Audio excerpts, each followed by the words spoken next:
Hello, everyone, and welcome back to Building Loved Businesses, the show where we talk to entrepreneurs who are building companies loved by their employees, their customers, and their communities. I'm your host, Nathan Schock. Today, I'm joined by Caitlin and Seth Woods, co-owners of Woods Construction in the Quad Cities, a custom home and commercial builder that creates unique, one-of-a-kind spaces across a wide variety of projects. So I'm excited to talk about what they've been building for more than 25 years and how their story can help inspire others. So today's conversation, we're going to go through a lot, and I know you're going to get a lot out of it. So be ready to take some notes, but let's get into it. Caitlin, Seth, welcome to the show.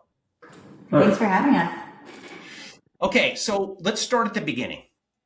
Your business story begins more than 25 years ago. I think there was maybe a time when you were in college there, and you're trying something you never expected to love, and that's building homes. So walk us through that.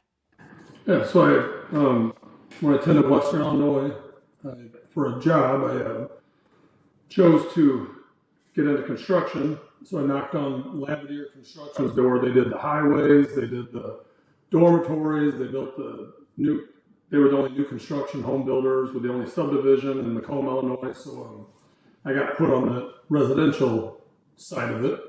And after 7 months of working with them, I fell in love with it. And thought I was in finance. I wanted to be an accountant at John Deere. John Deere headquarters is here in our area. And, so I went to college to become a carpenter without knowing that was going to happen. And after 7 months of working for them, I made flyers and put them in all the professors' mailboxes at Western. And by God's grace, we were building new homes in college, and I was hiring Lavadier Construction's guys to help me out. So it just one of those unplanned, happy stances that, So the joy of it was like getting to build something with your hands and see it done, and the business part of it, like meeting with the architects and the draftsmen, and at that time it was my first clients were my college professors.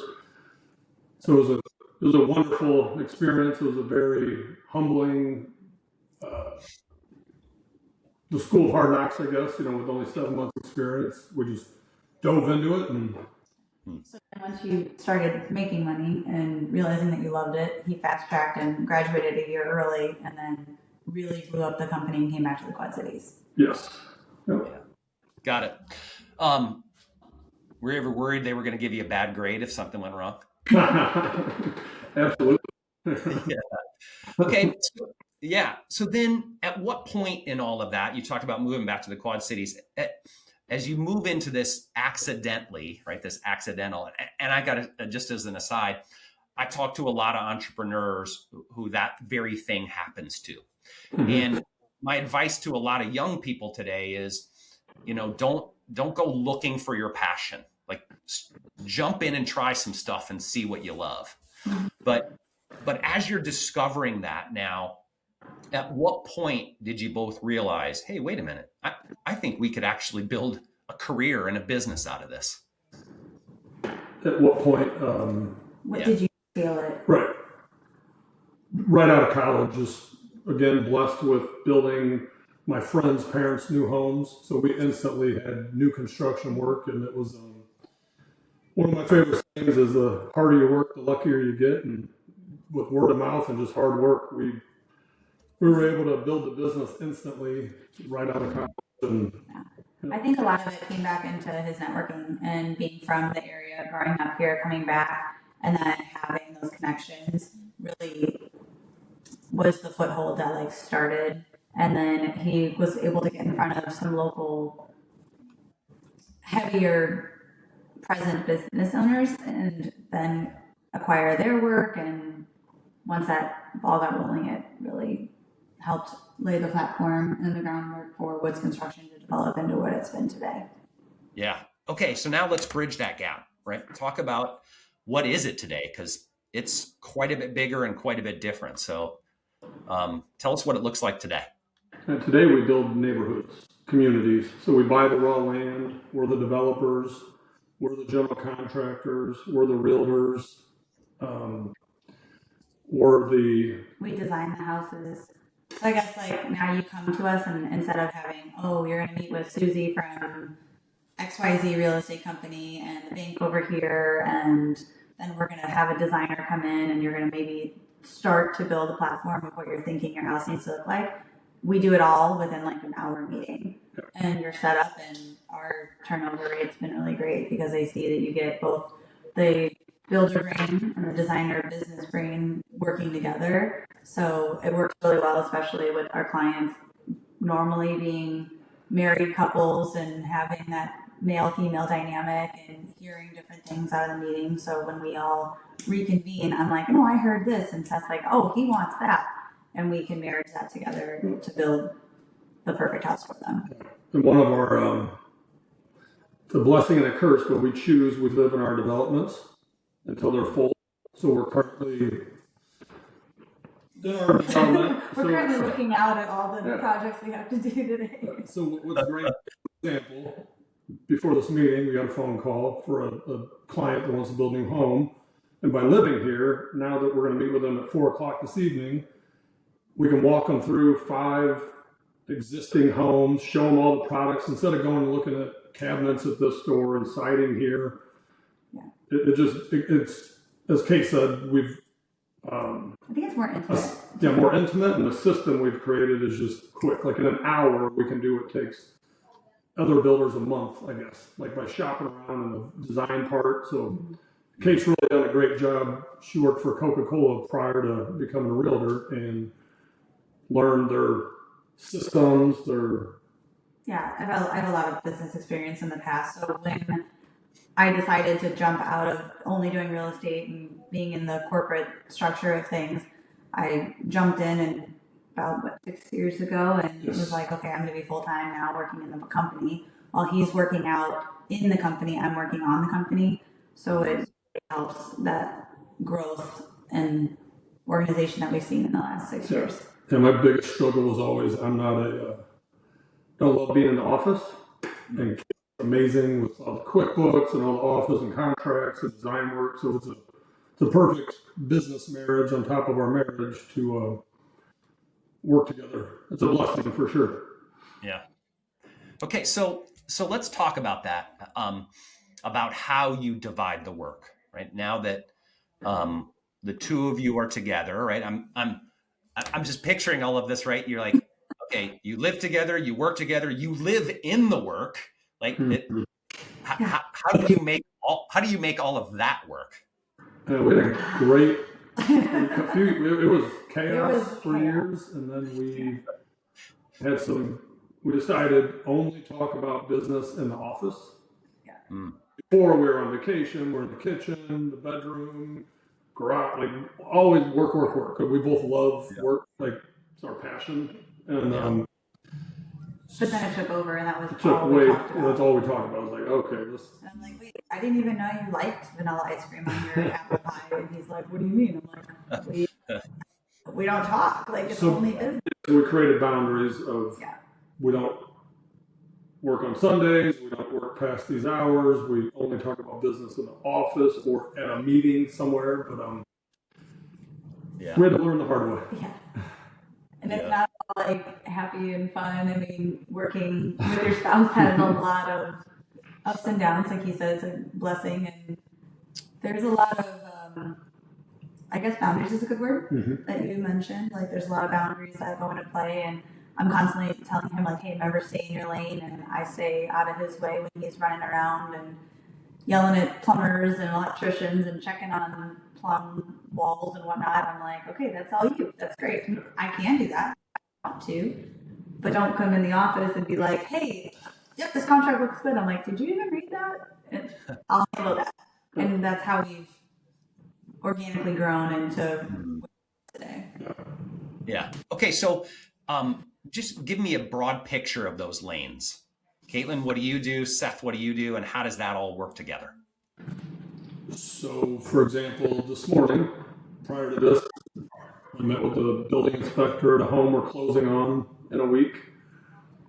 while Kate was in the office preparing the closing documents and dealing with the banks and the attorneys, I'm in the field meeting with inspectors and the subcontractors to get the house physically closed.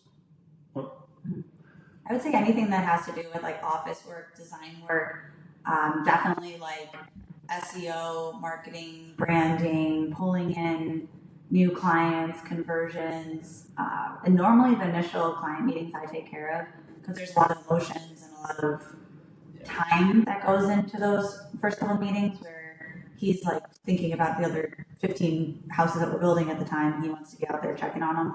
I can take that more intimate, quiet time and really get to know the person and then do my job to then pass the torch over to him. Right.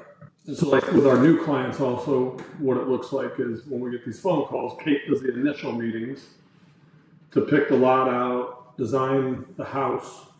I just need a blueprint. Like give me a blueprint and then that's when I take over. Prior to that, Kate does the design, helps them pick out cabinets, flooring, light fixtures. We have our clients pick out all the materials before we build the home so that while we're building, it's fun as possible. It's enjoyable instead of scrambling.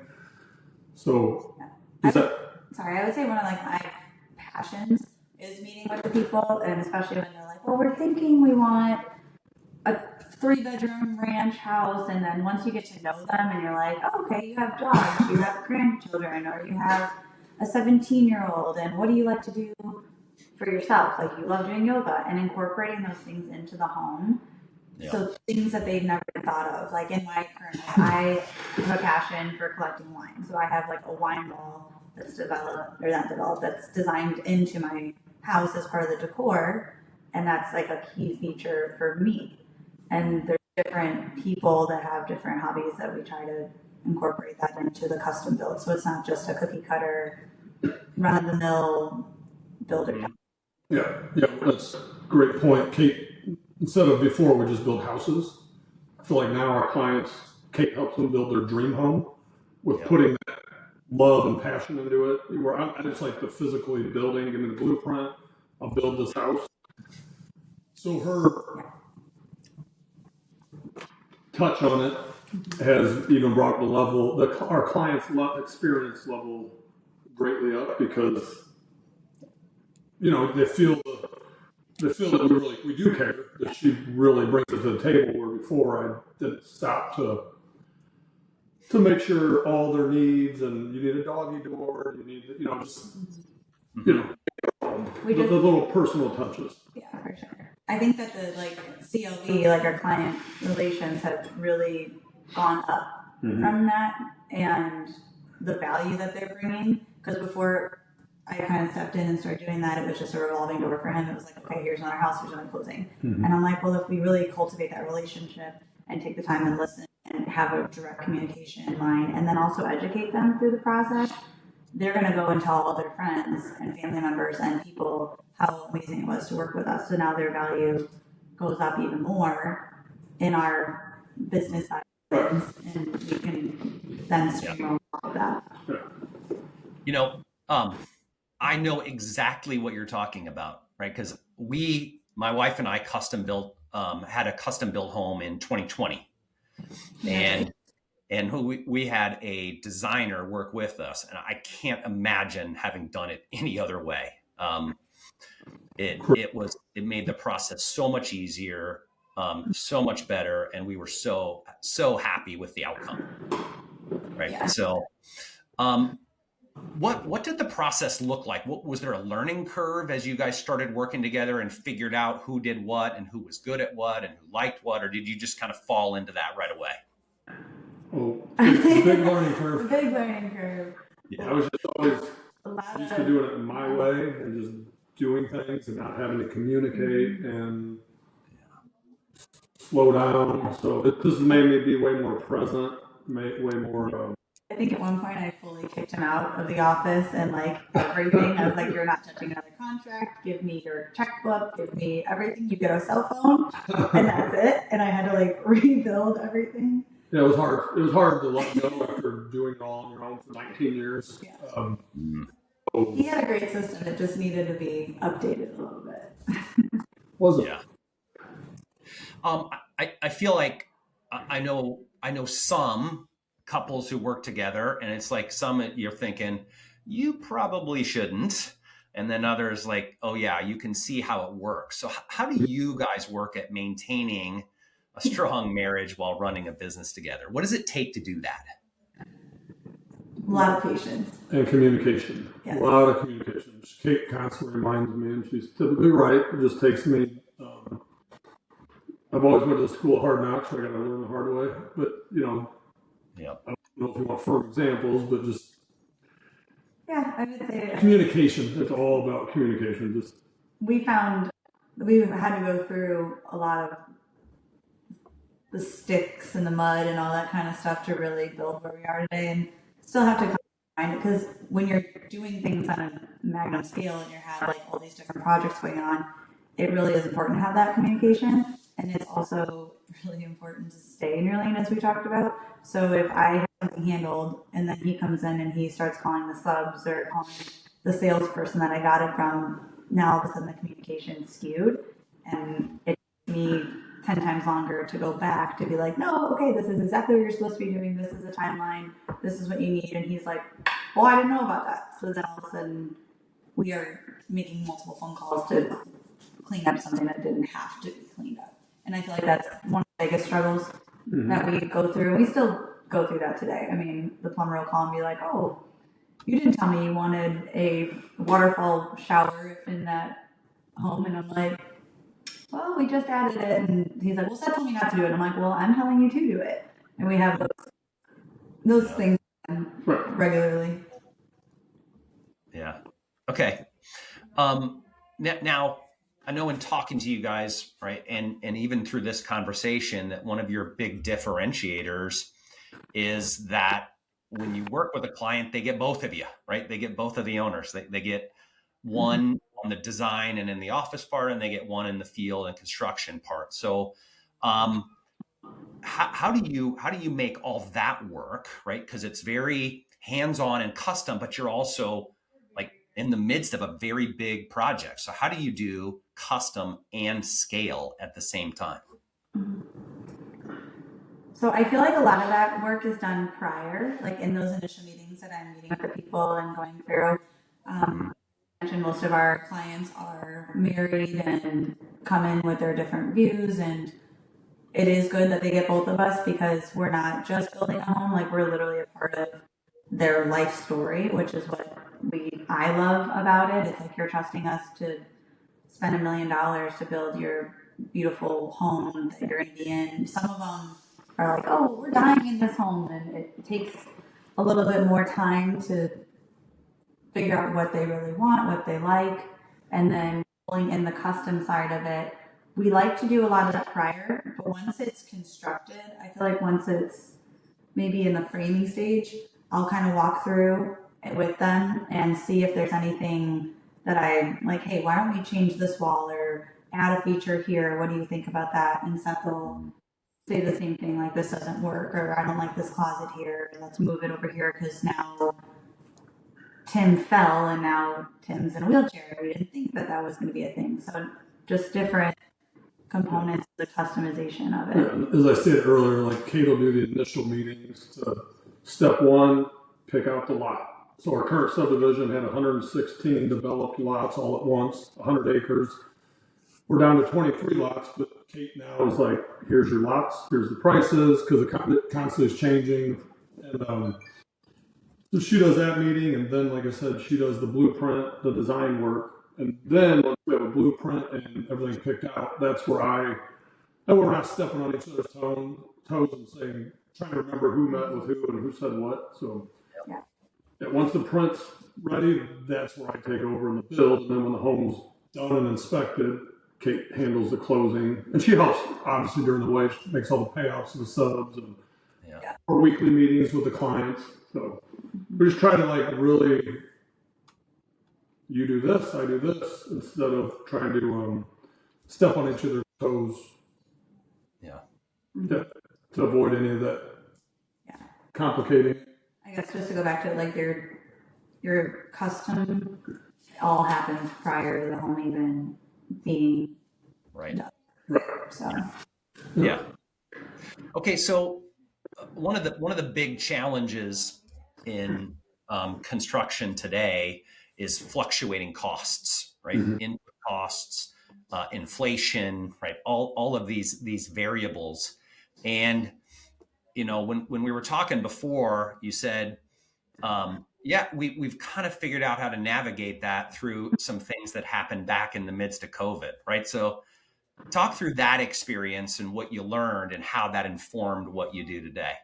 Yeah. So, as stated, once our clients pick out all the materials and sign the contract, our subs and our vendors lock in those prices now for us.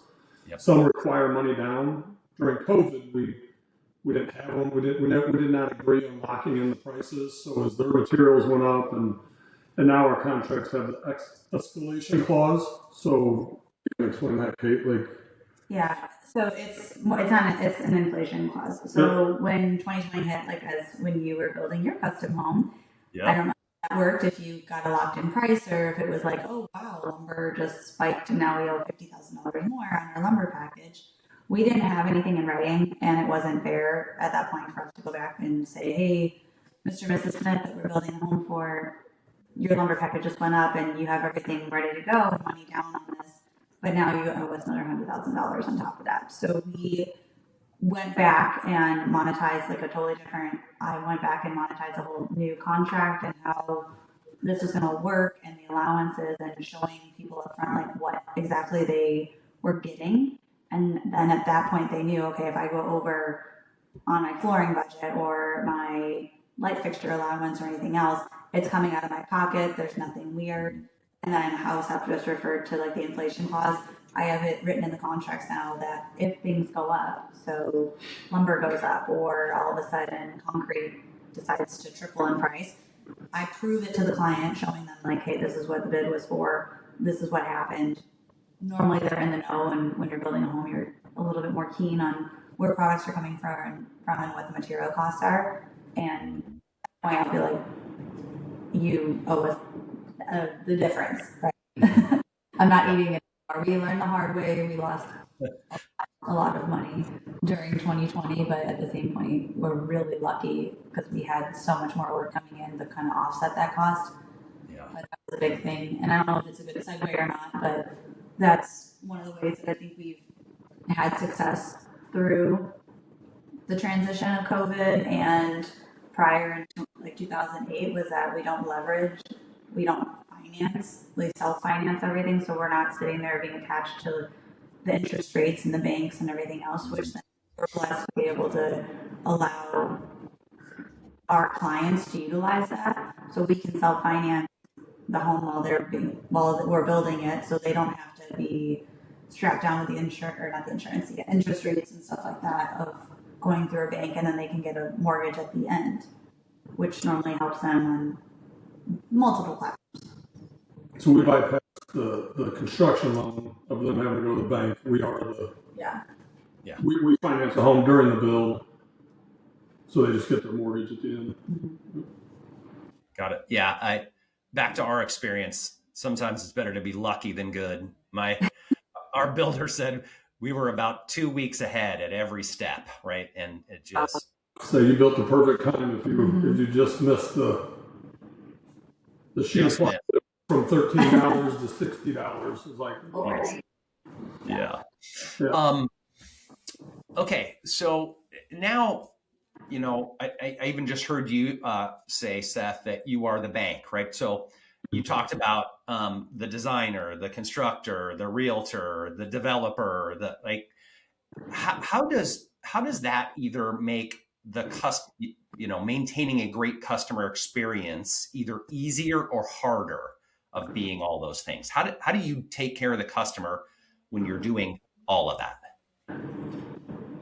Well, like I said, we have the weekly meetings, but by offering all these services, we don't force them to like have us be the bank during the construction loan. They can go get their construction loan, but when we tell them to offer that, their eyes light up, and it's just easier. It's easier. You avoid all the appraisals. It slows down. Like you don't have to do all the paperwork.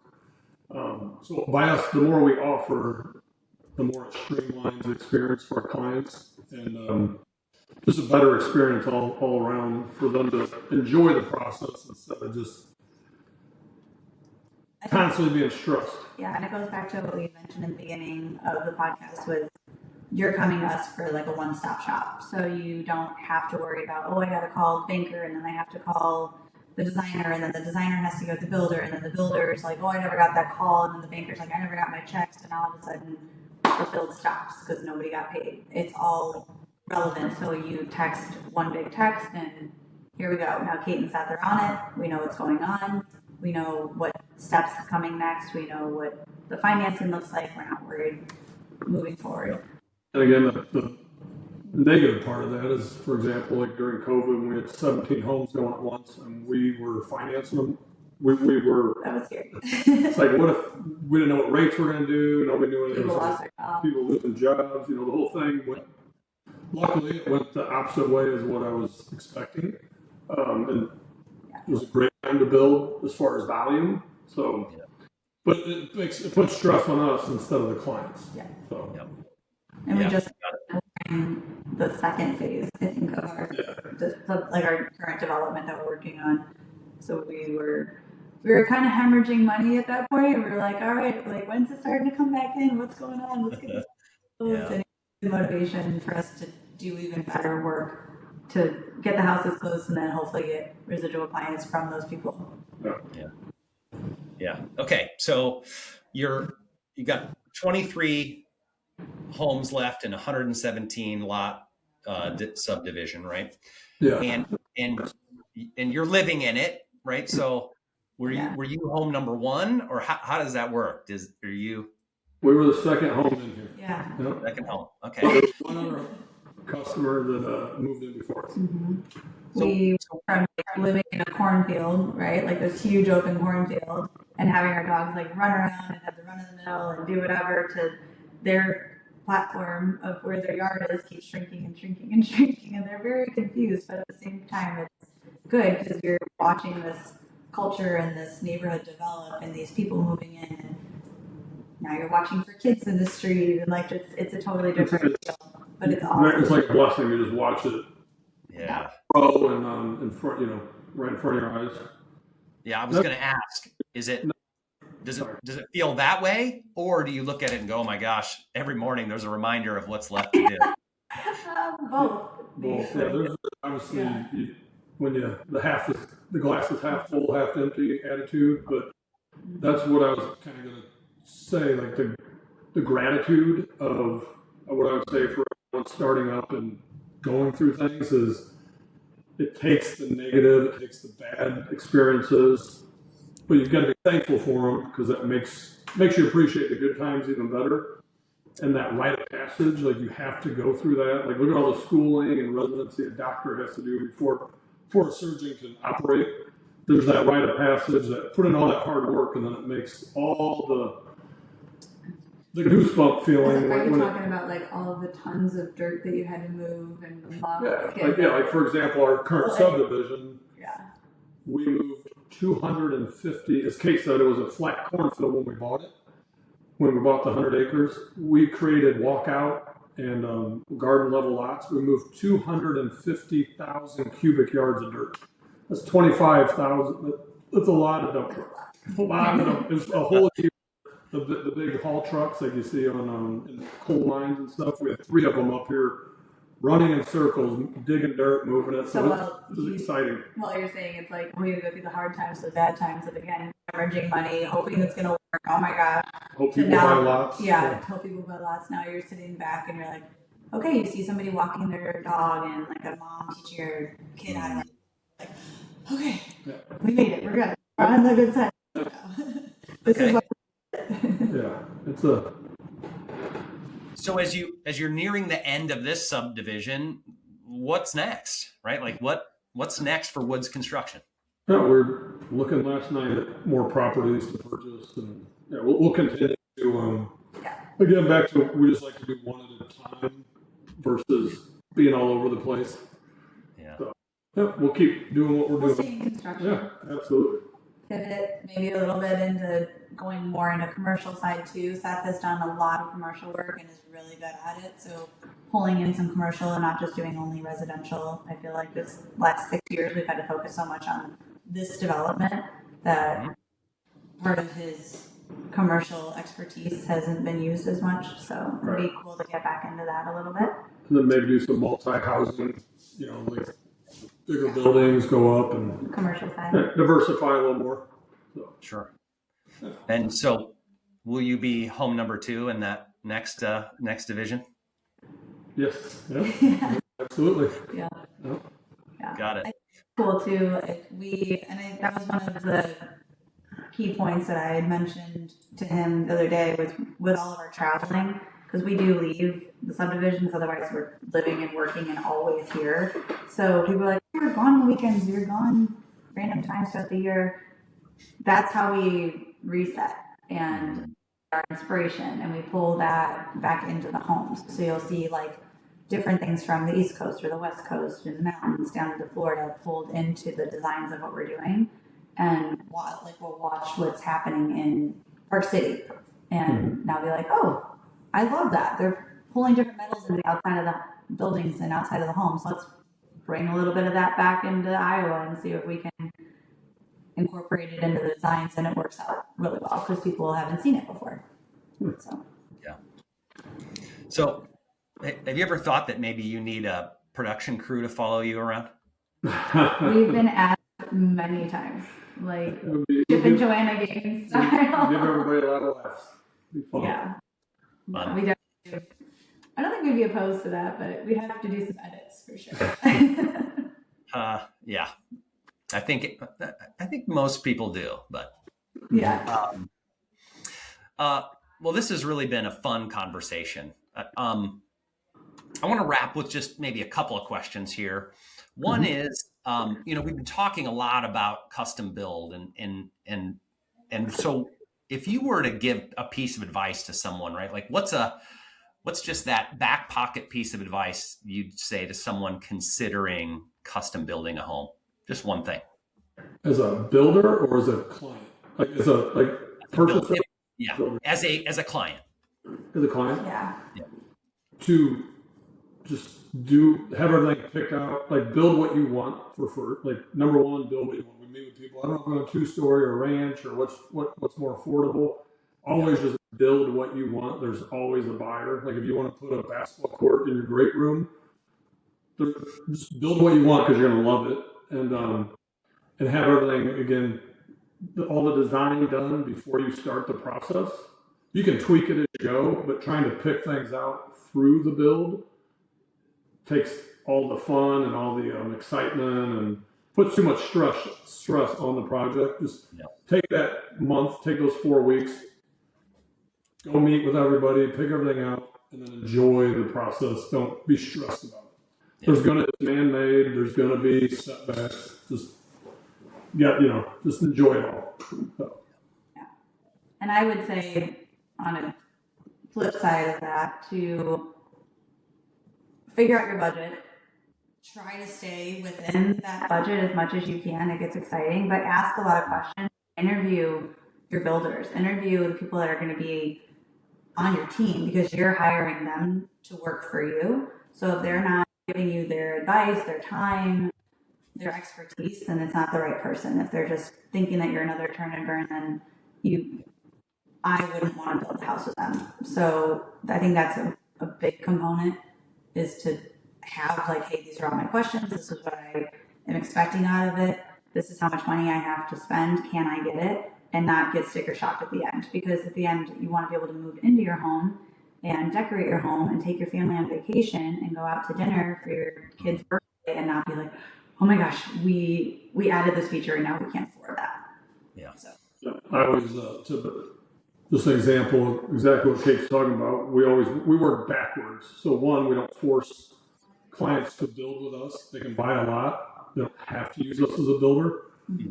We actually tell them we recommend you getting a second or third bid. Work backwards. Here's your budget. Yep. The lot costs this much, the foundation, the framing package, the windows. Yep. Then the finishes, here's your allowances to buy cabinets and flooring. Yeah. And that just kind of is a good, helpful advice too. Yeah. Yeah. That's the harder part, right? I think back to your piece of advice, Seth, when we were building, we were up on a hill facing southeast. And I said, out that side, I want lots of big windows. Mm-hmm. And their first design came back with these kind of little ones. And I said, let's do bigger. And just like, so now we have this beautiful view out the side that if we hadn't stayed engaged, right, it would not have turned out the way we wanted. And like your builder should listen to and be like, oh, they want a lot of natural light, and then do that. So that goes where I handle that stage where I'm like, these people want light, these people don't, and really maximize it. And then we can always work backwards too. It's like, here's everything you're thinking that you want in your home, and then we can take back.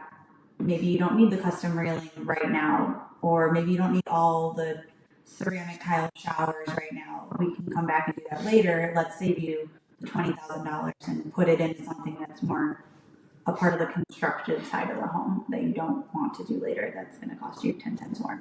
So it goes back to the advice and having the right questions. Yeah, good.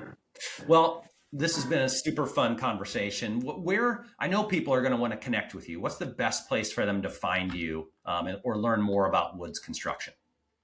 Yeah, so we have a couple different segues. We have it on Facebook. We have our website. All of it's connected into our cell phones, our emails.